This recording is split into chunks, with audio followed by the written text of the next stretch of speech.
when you hold me. Your beauty weighs on me. This feeling's too good. I'm finally responding back to some of my Instagram messages, and a lot of people are like, hey, like, I felt so comfortable listening to all of your content, blah, blah, blah. Like, I wish that we could just be friends, blah, blah, blah, blah, blah. Which is great. Which is so great. But I feel so alone. Even though I know that I'm not alone, I just feel alone. And I wanted to talk about expectations. Especially on social media. I saw this tweet that was like, I hate how art has been called content and artists have been called content creators, because then it puts this kind of pressure on you to create, to constantly create, and it stops becoming fun. And I found myself falling into that,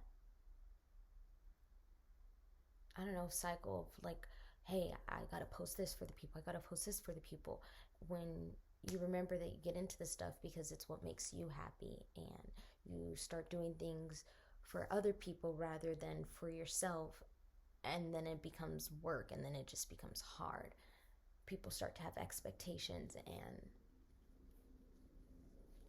and you feel alone. I feel alone. I feel fucking alone. It's not that I've been having a bad life. It's not that my friends don't care. It's just a hard feeling to explain. And I've tried to speak about this with some people, but I get like, oh, well, you have like 100,000 followers, or you're doing so great, your life's doing okay, but I'm trying to tell you right now that I don't feel okay. Something feels missing.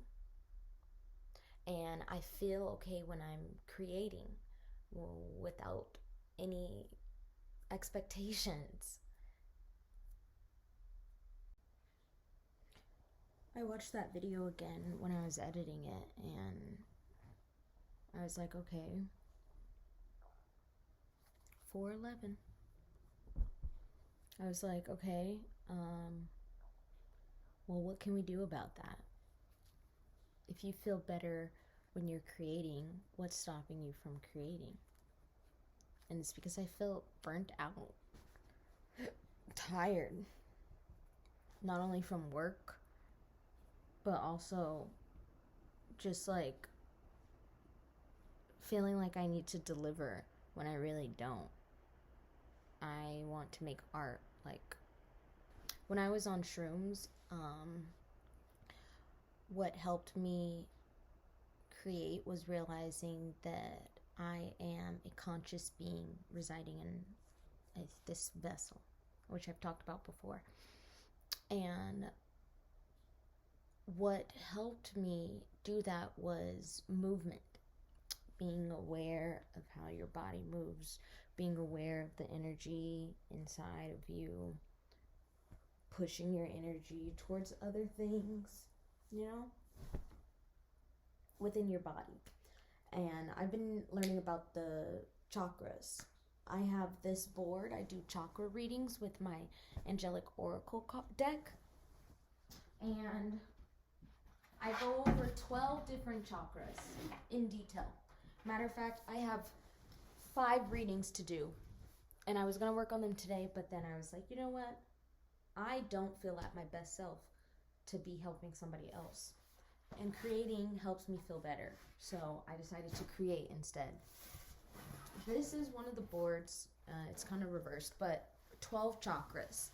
There's more in your body, but right now we're going to talk about 12.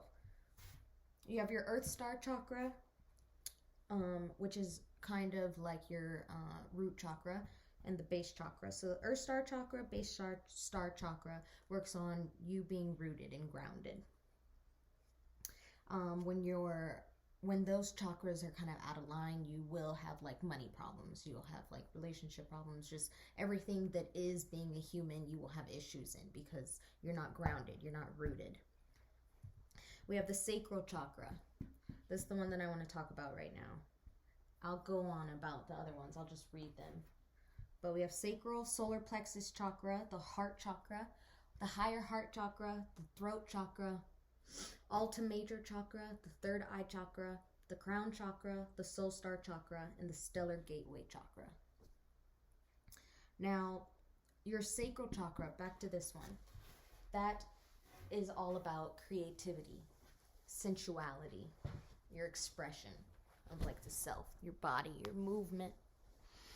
When I do these readings, whenever I get to the sacral chakra, I talk about how movement, wherever in your body, can help release that energy. And as someone who, I don't know, I had a hard time, sexualizing myself wasn't the word, but just, feeding into that sexuality, my sexual energy, I learned that movement was a really big thing for me. And so I started to incorporate it into my life. Movement, stretching in the morning, dancing to make me feel better, doing weird, like literally just weird movements like that, because that's what I did when I was on shrooms. I moved with how my body felt. If I was sad, the movements would be slow until they started to make me feel better. That's how I started to get myself to feel better, by literally moving that energy and being creative.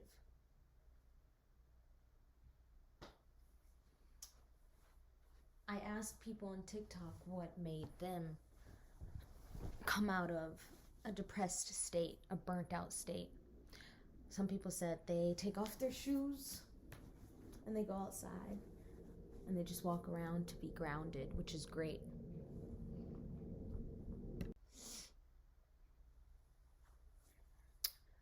The sacral chakra,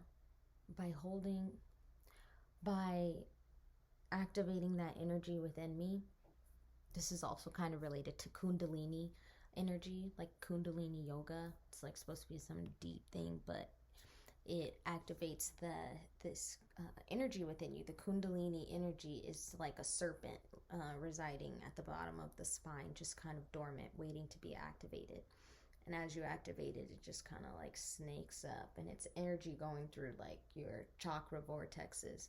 And so I like to act like that snake. I like to embody the energy of that snake. Today I tweeted that I was having a hard time being human,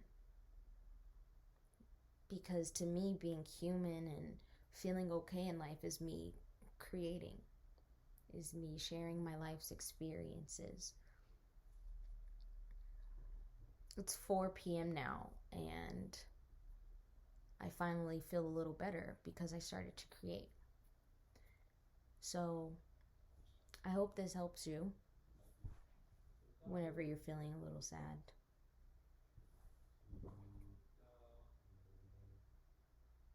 Says I have a new order, and my friend texted me back.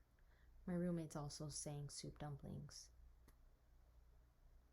I think he wants me to go to soup dumplings, but I've got things to do today. I've got to create. Good. Hey, listen. Lonely.